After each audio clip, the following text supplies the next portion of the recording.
May video na kumakalat, guys.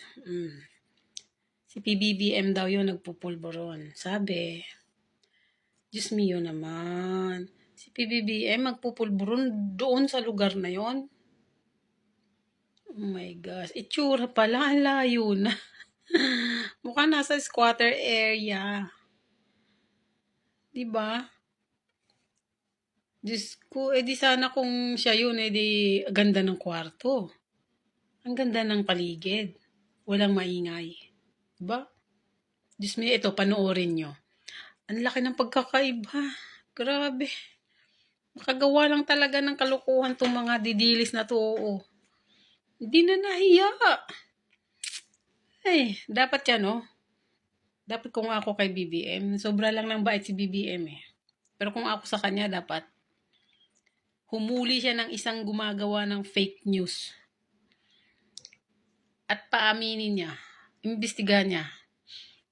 Kasi yung mga imbestiga ngayon na kasama si Bato, no? Wala yan. Ito, panoorin niyo yung video. Ang laki ng pagkakaiba talaga. Ewan ko kung anong tawag doon sa mga maniniwala dyan. Bahala na kayo kung anong itatawag nyo sa kanya. Pero may itatawag na ako doon. Didiles. Panoorin nyo ha.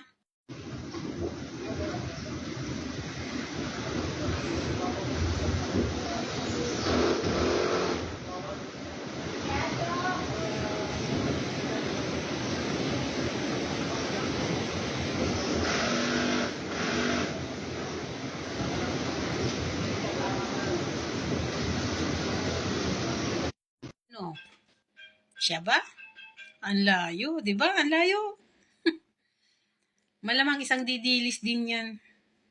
Siguro nakahanap silang medyo kamuka. Ayun. Binidyo. Hindi nila nagawa ng maayos. My goodness. Ang kwelyo, Diyos ko, namamagaypak sa dumi. Si BBM magsusuot ng ganun. Naku po. Diba? Ano? Mga didilis. Ano? Iko-congrats ba namin kayo sa ginawa nyo? Ha? Fake news maker. Hello? Nagtagumpay ka ba?